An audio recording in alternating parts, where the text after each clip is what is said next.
Welcome, everyone, to the Apoco-Larry podcast. I'm Steve. He is Dr. Larry. No, that's no good. That's no good. I Reverend like Larry? Reverend Larry. Reverend Larry? Our president calls herself Pres Mal, and it works for her. Okay, Yeah. Just call me Doctor. Doctor, our Just leader, Doctor. our leader and captain, Doctor. Yes. Captain, oh Captain. My Captain, oh Captain. Oh Yes. Captain, my Captain. Yeah, Something's going on. I liked it. I liked it I a did lot. too. Yeah. Tonight, my friend, or this afternoon, or this morning, depending on what time zone you're in, we're going to talk about Judges 12, and Jephthah has made a return appearance again. He has. And we were going to skip this and go right on to Samson because, you can't do Judges without Samson. But this is such an important little passage that we thought, yeah, let's do it. Let's give Jephthah his due and give Ephraim one more kick. Literally and figuratively. Yes. Okay. Well, for those of you playing the at-home edition, we'll be in Judges 12. You can start at verse 1. Let's read as I struggle with many Hebrew words. The Ephraimite forces were called out, and they crossed over to Zaphon. They said to Jephthah, "Why did you go fight the Ammonites without calling us to go with you? We're going to burn down your house over your head." Yeah. The Ephraimites are just a miserable lot. Yeah. They're like, we remember in the very last section with what was his name? The guy with who was the guy we did last section, Steve? I don't remember. Oh, the guy with the fleece. Gideon. Oh man, that's terrible. But Gideon had to argue with these stupid Ephraimites as well. Remember, they said, "Why didn't you invite us to the fight?" And he said, "Well, we did, and you did very well, and you remember you got the princes." And he kind of appeased them a little bit. Yeah. But Jephthah is we're going to burn your house down around your head. Over your head, we're going to burn your house down. That's a fairly grumpy bunch of people to have to deal with. And actually, he handles it very diplomatically at first. Yeah. Like he did the last time. Remember, he tries for diplomacy. Yeah. For the mob boss that they treat him as. Of course, mob bosses are often, reasonably intelligent as well. But he starts off with this intelligent response. Verse 2. That's just verse 1, folks. This is verse 2 now. Jephthah answered, "I and my people were engaged in a great struggle with the Ammonites, and although I called, you did not save me out of their hands. When I saw that you would not help, I took my life in my hands and crossed over to fight the Ammonites, and the Lord gave me victory over them. Now why have you come up today to fight me?" Isn't that nice? Like they have a chance. He's basically saying, "This is your chance, guys. If you want to back off, I will let you live." I don't know why anybody would go to Jephthah and challenge him after he just wiped out the Ammonites. But you're not an Ephraimite. That's right. Oh my gosh, these people are fantastic. They're like the near ancient is the near East. What am I trying to say? The ancient Near East equivalent of the Irish, for crying out loud. Okay, verse 4. Jephthah then called together the men of Gilead and fought against Ephraim. "Hey, my buddies, come on, let's go fight our other buddies who want to burn the house down over my head." The Gileadites struck them down because the Ephraimites had said, "You Gileadites are renegades from Ephraim and Manasseh." Wow. The Gileadites captured the fjords of the Jordan leading to Ephraim. And whenever a survivor of Ephraim said, "Let me cross over," the men of Gilead asked him, "Are you an Ephraimite?" And if he replied no, they say, "All right, then say Shibboleth." If he said Shibboleth because he could not pronounce the word correctly, they seized him and killed him at the fjords of the Jordan. 42,000 of the Ephraimites were killed at that time. Yeah. So that's a lot of people. That's a lot of people to kill, eh? Form an orderly line, everyone. Orderly Yep. lines. Yep. Say Shibboleth. Sibboleth. Off So you we go. were saying, so we figured there was the odd guy in there that just had a speech impediment and got killed along with the other It's not my fault. 42,000. I'm wearing my retainer. My mom gave me this to fix my teeth. I had a pebble in my mouth. My mother is Dutch, Hmm. and I tried to get her to say the, and she couldn't. I'd say the, mom, duh, no, the, duh, yeah. So she would have been killed at the She would have been killed at fjords, the fjords of the Jordan. I like that you called them fjords. I thought I had to. But anyway, so that's what happened, and so you figured there were the ones that were killed originally, Mm-hmm. and then there's the other 42,000 that are killed after. Yeah. And now, normally they're fighting outside of Israel, right? Yeah. Normally they're fighting the Ammonites or other groups like that, Moabites or whatever. But this time they are fighting and killing their own. Yeah. So I mean the length of stupidity in Judges is it's very long. It's very long. If you feel sad about the state of the world today, may you turn the pages back through our scriptures. Yeah. Yeah, people have been stupid from the beginning. This is not new. No, not at all. Yes. Verse 7.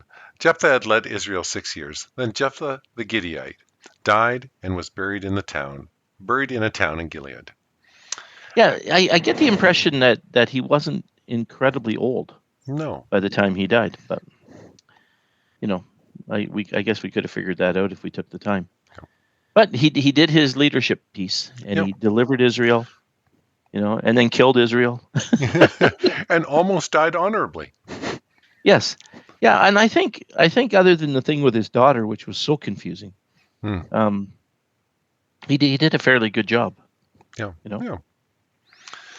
Okay, well, and so we turn another page. After him is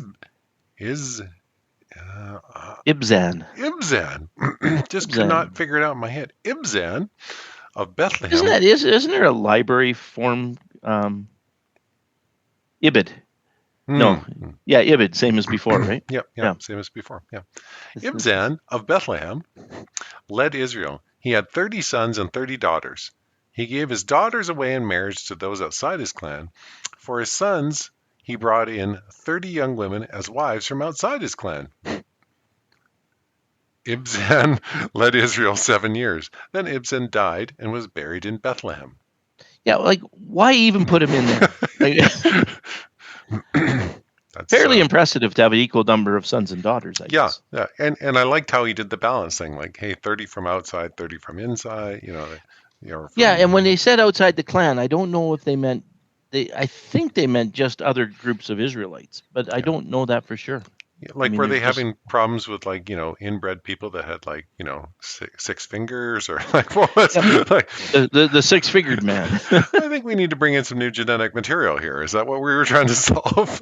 Yeah, and he doesn't deliver in Israel from anybody in particular, but he was a leader. And you know what? I guess if I got mentioned in the Bible, I'd be pretty pleased. Yeah, it was a good 7 years. Larry liked cheese. Sometimes it was Gouda, sometimes it was Edom. Okay, verse 11. After him, Elon the Zebulunite led Israel 10 years.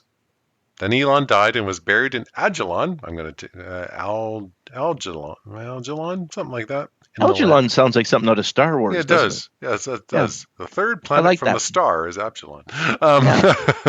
And he was buried in the land of Zebulun. Yeah, and so the only connection we have with this one is Musk, of course, Elon Musk. Yes. And who will lead the United States for a few years or so, or whatever. He was a Zebulunite who led Israel for 10 years and SpaceX for about 10 as well. For about the same amount of time, yeah. Yeah. My boss just bought a Tesla. Oh, nice. He's quite pleased. Yeah. Yeah. Okay. Verse 13. After him, Abaddon, son of Hillel, from Pirathon, led Israel. He had 40 sons, 30 grandsons, who rode 70 donkeys. What? I have no idea. This guy is a true historian. Whoever wrote the Book of Judges is a true historian. Yeah. They put in meaningless things just because. But And you can't say that, can you? Because this is the word of God. There are some mighty fine donkeys, though. There are some, and a lot of them. 70. He 70. He led Israel 8 years. Then Abaddon, son of Hil, died and was buried at Patharon in Ephraim, in the hill country of the Amalekites. And I've never had a teacher explain to me, the importance of these three guys, or the three guys in the beginning of this book. Remember that just did a little bit. But I guess they were judges, so let's mention them, eh? Let's mention them. And they close out. They start with Ephraim. They close with Ephraim. Yeah. So maybe just to suggest there are a few Ephraimites left after they'd slaughtered most of them. That's right. And they're going to do more of this as time goes on with the Benjaminites and stuff. So because it's every once in a while they call a purge and carry on. Remember one of the big things about this. See, it doesn't show it here about them falling into sin again, but it one of the big things is they just weren't. They were just following their own ways, and so stuff was just going on. They weren't serving God to any great extent, except in the portions when they turn back to God, right? And then they get delivered and they're okay for a while. Yep. But overall, they're just goofy guys living their lives.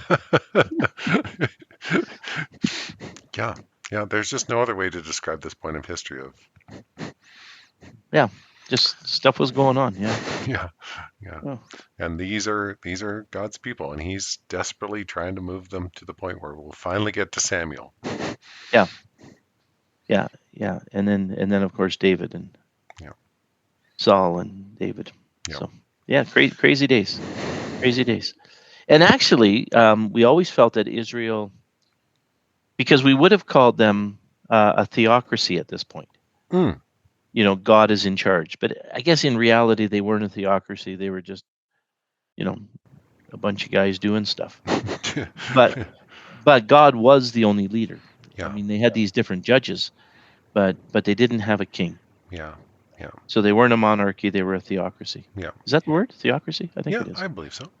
Yeah. Yep. We're going to go with it anyway. Who in our audience is going to know? Yeah, that's right. We don't have any means for you to contact us anyway, so don't worry about it. Except someone did contact you one time. That's true. Yeah. That's true. But anyway, there's Jephthah, and now we move on to Samson, and that'll be next week that we start on our beloved Samson. Oh. One of the toughest stories in the Old Testament, and every Sunday school kid knows it. Yeah. Knows the story. Yeah. Well, my friend, that was fantastic. Thanks for just leading us through this little bit where we just see this bizarre sort of period of history.